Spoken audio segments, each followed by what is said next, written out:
One night in the children's ward.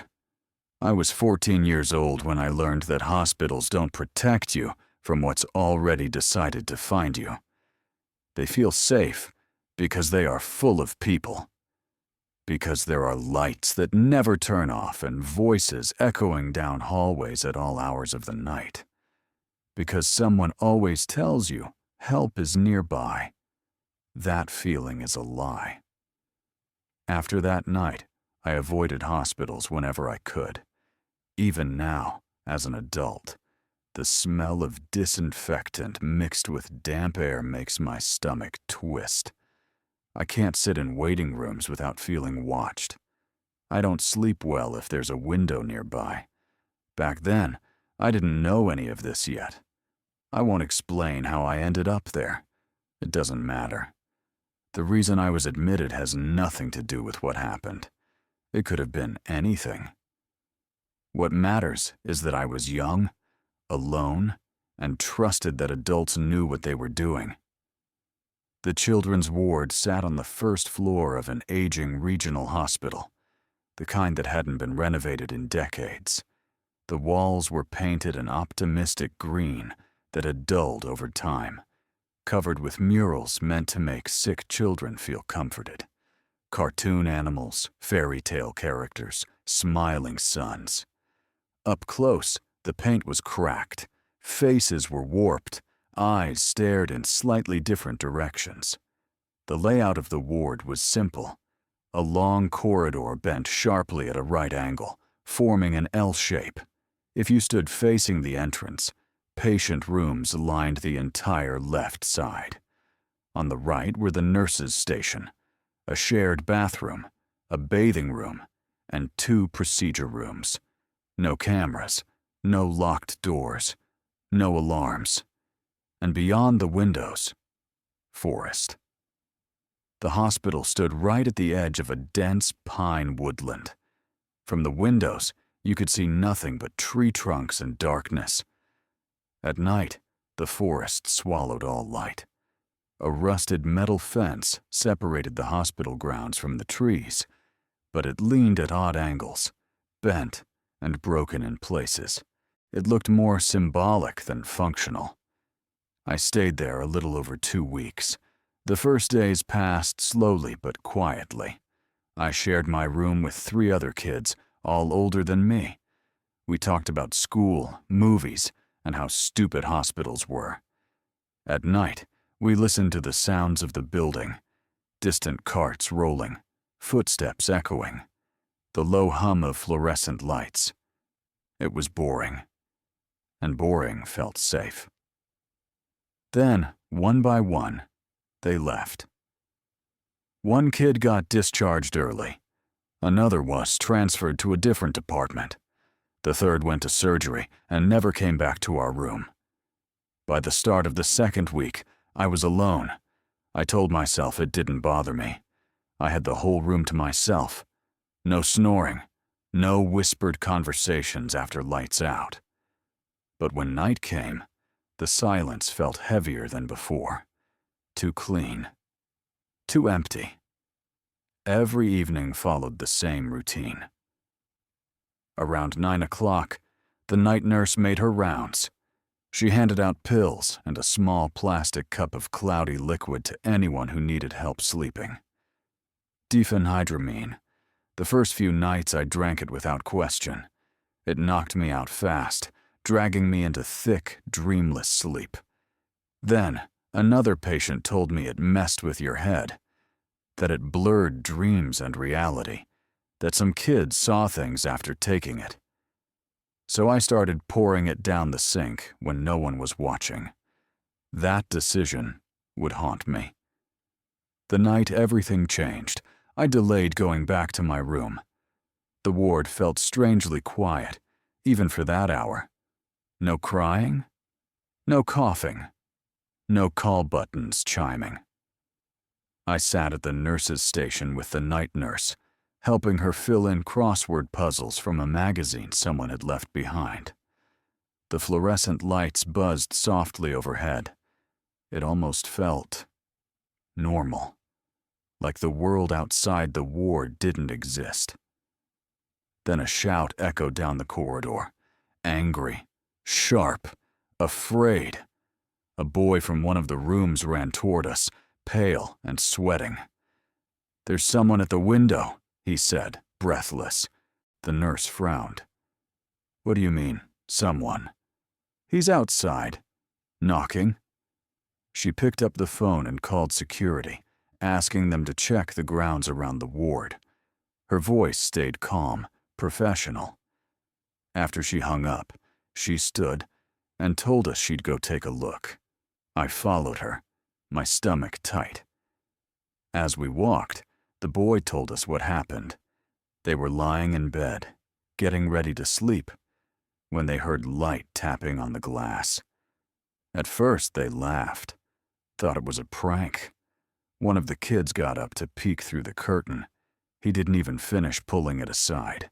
He screamed and jumped backward like he'd touched something hot. When they looked, there was a man standing outside the window, pressing his face to the glass, dragging his hands across it slowly. Dirty. Pale. Too close. They assumed he was homeless, or drunk, or just insane. The nurse checked the window. There was nothing there. Security later reported the same thing. No one on the grounds, no signs of trespassing. "Probably the wind," someone said. But no one laughed. I returned to my room with my nerves humming. Outside, the weather turned.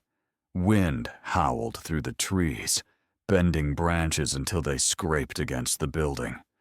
Clouds rolled in, thick and low, and the air felt charged, heavy with an oncoming storm. A single street lamp stood outside my window. Its light flickered, casting long shadows across the walls. I lay in bed, staring at the ceiling. Sleep wouldn't come. I kept thinking about the window bars. They were supposed to be locked, but someone had removed the padlock weeks earlier. The bars could swing open if you pushed hard enough. I told myself the man was gone. That security had scared him off. That this was just my imagination feeding on the quiet. The clock on the wall ticked past 1:30. That's when I noticed the shadow. It moved differently from the others. Tree shadows swayed and stretched with the wind. This one slid slowly upward, deliberate and controlled. I closed my eyes, counted my breaths, opened them again.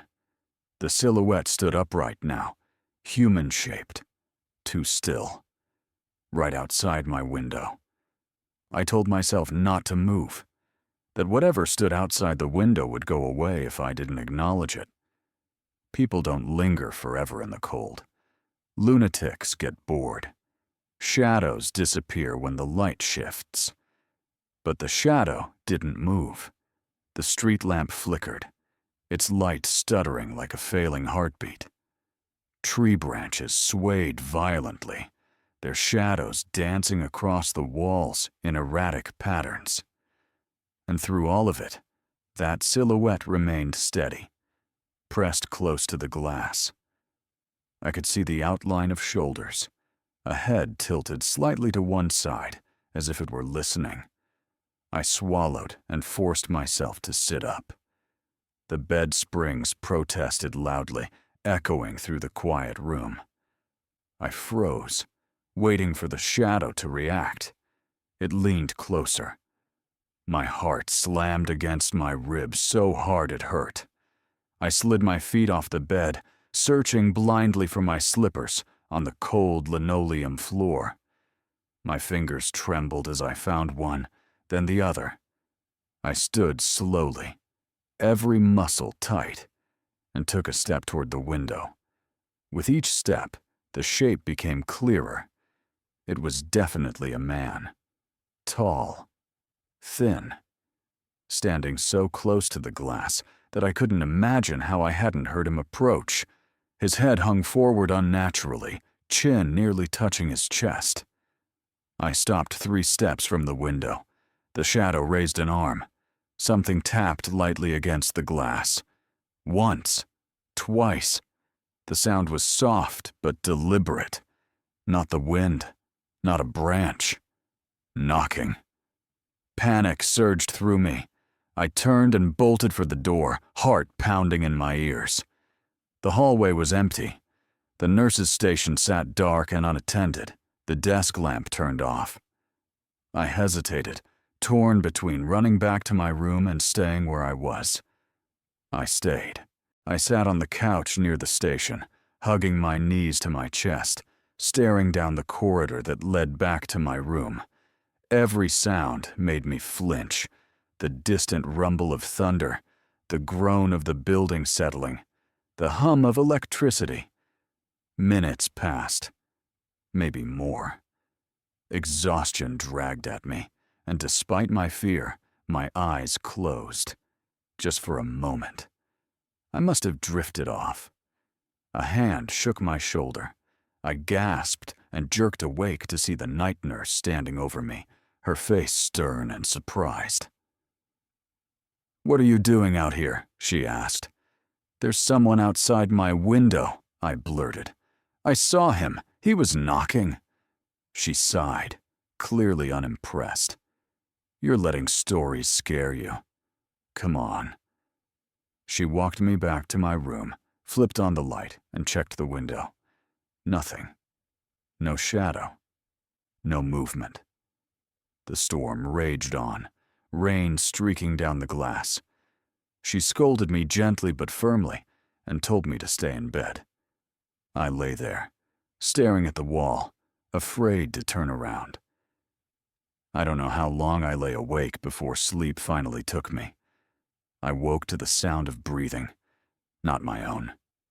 Slow, wet, close. My eyes snapped open. The room was dark except for the faint glow from the street lamp outside. For a moment I couldn't move. My body felt heavy, unresponsive, like it didn't belong to me. Then I saw movement on the floor. Something was dragging itself across the linoleum. I tried to scream, my throat locked, producing only a dry rasp. The thing moved closer, pulling itself forward with pale arms that bent at strange angles. Its body followed, low and unnatural, as if it wasn't meant to move this way. The street lamp illuminated it as it reached the center of the room. It was a man. His skin was stretched tight over bone, blotched with dark patches that looked like bruises or decay. His mouth hung open, lips wet, emitting a faint whistling sound with each breath. His eyes were wide and glassy, unfocused. A sickly, sweet smell filled the air. Behind him, a dark smear marked his path across the floor. He reached for the bed. For me. Thunder cracked outside, shaking the windows, and something in my mind snapped free. I rolled off the bed and hit the floor hard, pain exploding up my side. I scrambled to my feet and ran. His hand brushed my arm, cold, rough, sticky. I gagged and bolted for the door. My fingers fumbled with the latch, slick with sweat. It wouldn't open. The man let out a low, wheezing sound as he pushed himself up onto his knees. His movements were jerky, uncoordinated, but determined. The latch gave way. I tore into the hallway, feet slapping against the floor, lungs burning. I didn't stop until I reached the bathroom at the far end of the ward. I slammed the door shut and locked it, collapsing against the wall. I waited there in the dark, shaking, listening to every sound. I don't know how long I stayed there. Minutes blurred into hours. At some point, I slid down onto the cold tile floor and wrapped my arms around myself, teeth chattering. When morning finally came, it felt unreal. Sunlight filtered through the frosted bathroom window. Voices echoed down the hallway. Nurses, patients, life returning to the ward. Someone knocked on the door. "Hey," a nurse called. "Are you in there?" I hesitated before unlocking it. She looked annoyed at first, then concerned as she took in my appearance.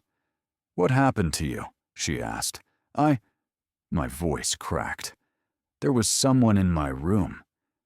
She frowned and guided me out into the hallway. When we reached my room, she stopped short. The floor was smeared with dried blood. Not a lot, just enough. My bed sheets were stained. The window stood open, rainwater dripping onto the sill. The nurse grabbed my arm, eyes wide. "Are you hurt?"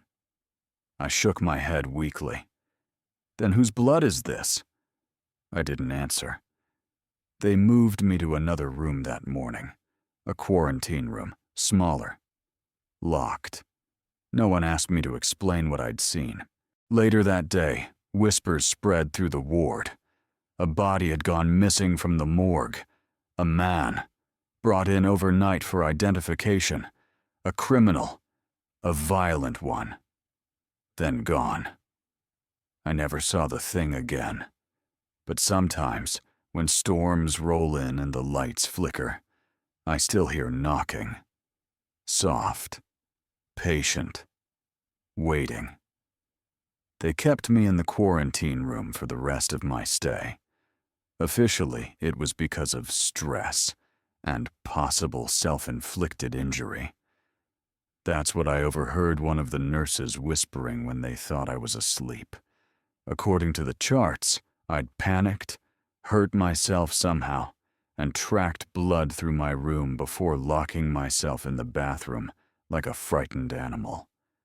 That explanation made everyone more comfortable. It didn't make sense, but it didn't have to. The quarantine room was smaller than the others. 2 beds instead of 4. Thick walls, a door that actually locked. The window was higher up, narrow, and reinforced with bars that were bolted directly into the concrete. I tested them the first night, gripping the cold metal until my fingers hurt. They didn't move. That helped. A little. What didn't help was the silence. Without roommates, every sound felt amplified. The buzz of the lights, the drip of a faucet somewhere down the hall, the distant cough of another patient. I slept in short bursts, waking at the slightest noise, heart racing, convinced I could smell that same sweet, rotten stench again. I checked my arms constantly, the place where it had touched me, where that cold, rough hand had slid across my skin, had left a mark. Not a bruise. Not exactly. It looked like a smear, faint and grayish, as if something had pressed against me while wet and then evaporated.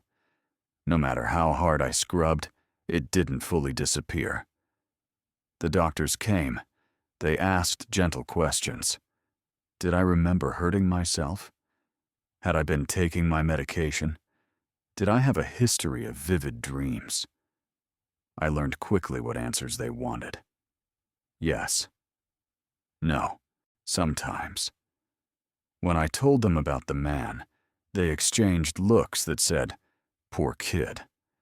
When I stopped talking about him, they nodded approvingly and wrote things down. On the 3rd day, I overheard 2 orderlies talking near the elevators. "Morgue's a mess," one of them muttered. "Administration's furious," the other replied. "You don't just lose a body." My stomach twisted. They noticed me then and stopped talking. I didn't push. I didn't want details. At night, though, my mind filled in the gaps. I imagined drawers sliding open, sheets peeled back, empty space where something should have been. I imagined that that thing remembering how it had crawled, how it had failed to reach me in time. And I wondered if it learned. The last night before my discharge, a storm rolled in. Not a violent one, just steady rain and low thunder, the kind that soaked into everything and refused to leave. The ward lights dimmed slightly, flickering every now and then, as if the building itself were tired. I lay awake, staring at the ceiling. Then I heard it. A sound so soft at first I almost dismissed it. Tap. I held my breath. The sound came again. Tap. Tap. It wasn't in my window. It was too high for that. It was coming from the wall, right behind my bed. My skin prickled. Slowly, carefully, I turned my head. Nothing. Just the pale green wall, the mural of a smiling rabbit peeling at the edges. Tap. This time, closer. Not on the wall, on the metal bars of the window. My chest tightened. I forced myself to sit up, every movement deliberate. The window was too high to see through from my bed, so I stood, feet cold against the floor, and took one step closer. The rain streaked down the glass in uneven lines. The forest beyond was a solid mass of darkness. And then, at the very edge of the window, something shifted. Not a face. Not fully. Just the suggestion of a shape leaning into view, stopping just before it became clear. I remembered something then, something I hadn't thought about since that first night. How the thing had never shown itself all at once, always a shadow, a hand, a movement in the corner of my vision. I stepped back. The tapping stopped. For a long moment, nothing happened. Then a sound drifted through the narrow gap in the window frame, carried by the rain. Breathing. Slow, familiar. Waiting. I didn't scream. I didn't move. Eventually, the sound faded. Morning came without incident. They discharged me before noon. My parents arrived, tired and relieved, asking questions I didn't know how to answer. I hugged them too tightly, breathing in the smell of home on their clothes like it was oxygen. As we walked toward the exit, I glanced down the corridor one last time. The floor outside my old room had been cleaned, the window shut, new padlocks on the bars. Everything looked normal. Too normal. Years passed. I grew up. I told myself it was trauma, hallucinations, a sick brain and a sick body, fueled by fear and sleep deprivation. That explanation followed me into adulthood, and for a long time, I let it. Until one night, years later, when I woke to the sound of rain against my apartment window. I lay there, listening, half asleep. Then came another sound, a soft, deliberate knock. Not loud, not urgent, patient. I didn't look. I pulled the blanket over my head like a child and waited for morning, heart pounding, every sense screaming at me to stay still. When dawn finally came, I checked the window. There were no footprints, no marks, just a faint smear on the glass, already fading, as if someone or something had rested a hand there for a moment before moving on. I cleaned it. I always clean it, because some things don't want to hurt you. Some things just want to know where you live.